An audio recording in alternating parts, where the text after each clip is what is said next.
გამარჯობა.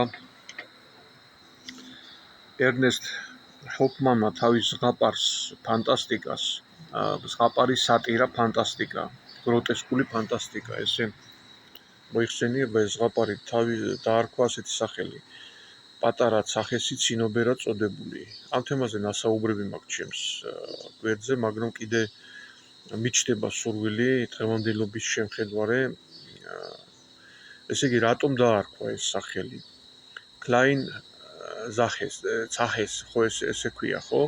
ანუ Klein პატარა და ცახესი ეს გამოგონილი სიტყვა მწერალი ამ სახელს ესე ჟღერს, უბრალოდ ჟღერადობის გამო იყენებს, რომელიც გამოხატავს უსიამოვნოს გონჯს შესახედავად რა, პატარა უსიამოვნო გონჯი შესახედავად. და ცინობერი, ანუ ნიშნავს არის სინამდვილეში ეს უკვე არის გამოგონილი სიტყვა, ეს არის ძვირფასი მინერალი, რომელსაც იყენებენ ძვირფასი წითელი საღებავების გაკეთებაში. ანუ ესე იგი ცინიკურად სატირა რაში მდგომარეობს და ირონია, რომ ეს პატარა მახინჯი უსიამოვნო წარმოჩენილია როგორც ლამაზი და ძვირფასი. ზღაპრის მოკლე შინაარსი ასეთია, რომ კეთილი ფერია მოაჯადოებს ერთ ასეთ მახინჯ უსიამოვნო ადამიანს და ის კარგი ადამიანი გონიათ საზოგადოებაში. ასევე ამხიარულებს ეს პატარა ცახესი ადამიანებს და კარიერულად წინ მიიწევს და მათი მართველი ხდება. იქ ფერია აჯადოებს, მაგრამ ჩვენს სინამდვილეში მედია და ეგრეთ წოდებული იმიჯმეიკერები, რომელიც მთელ ეს სოციალურ ქსელშია მოდებული და დღესაც საქართველოში ზუსტად ეს პატარა ცახესი, ეს კოლექტიური პატარა ცახესი არის მართლობაში, როგორც საერო, ისე სასულიერო ხელისუფლებაში. უვიცი, ასევე მახინჯის სულის უსიამოვნო ადამიანები მოჯადოებული საზოგადოება, ანუ საზოგადოება მოჯადოებულია, საზოგადოება ხო ზედაპირული შთაბეჭდილებები და ილუზიებით ცხოვრობს. და ამიტომ აი მოჯადოებულია აი ამ მახინჯი შეუხედავი, ასე თქვა, სულიერად გონჯი და ზოგიერთი ფიზიკურად გონჯი ადამიანებით და შესაბამისად ადვილად მანიპულირებადია საზოგადოება.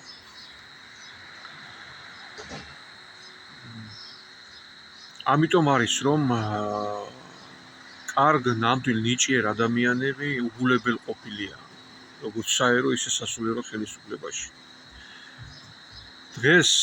დღეობით ახლა აქტუალურია სასულიერო არჩევნები, ასე ვთქვათ, ახლა არ ვიყენებ ისეთ სიტყვებს კონკრეტიკა რო იყოს, იმიტომ რომ ზოგიერთი სოციქსე, რამდენიმე სოციქსში რომ განვათავსო ეს ვიდეო და ზოგიერთი სოციქსელი ბლოკავს ასეთ კონკრეტულ პოლიტიკურ რაღაც განაცხადებს და ამიტომ ვერ იდები, თორემ პირდაპირაც მზად ვარ ვილაპარაკო.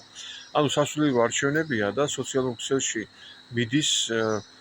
მიდიოდა და ახლა უკვე რაღაც კულმინაციას აღწევს, აი ვინ ავირჩიოთ, ესა თუ ეს და უკეთდება ერთგვარი ხალხი წერს, ზოგი ეს ავირჩიოთ.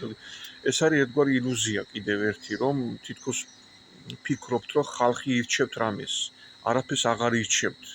უკვე თქვენ 2012 წლის შემდეგ ყველაფერი არჩეული და უკვე აი ძალაუფლებაში მყოფი ცახესი, კოლექტიური ცახესი ამყარებს თავის ძალაუფლებას უფრო მეტად. და სამწუხარო ერთი რაღაცაა, რომ აი რაც არ უნდა აი ბიბლიაზე ილაპარაკო, ნაწარმოებებიდან ილაპარაკო, პოეზიიდან, ხშირად აი კინოფილმებშიც კი არის ჭეშმარიტება ჩადებული, პოეზიაში, წერლობაში, ну თავისთავად ბიბლიაშიც ხო, მაგრამ ეს არის ერთეული ადამიანებისთვის, საზოგადოება ცხოვრობს მაინც ილუზიაში. შეიძლება იყოს ამ საზოგადოებაში განათლებული ნაწილიც, მაგრამ მაინც ესე ვთქვათ, ხორციელი სურვილებით ცხოვრები ადამიანი შეიძლება განათლებულიც იყოს, მაგრამ ილუზიაშია და ზედაპირული შთაბეჭდილებებით ასე ვთქვათ, მოქმედებს ის.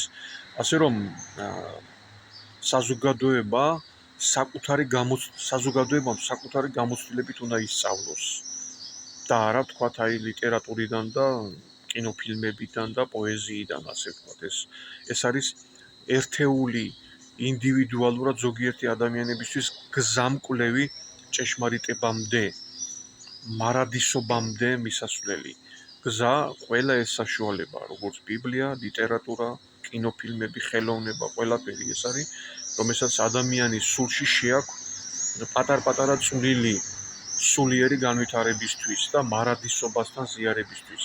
მთლიანობაში საზოგადოება ეს არის მანიპულირებადი მასა, რომელიც ხელმძღვანელობს ზედაპირული შთაბეჭდილებებით და ილუზიებით.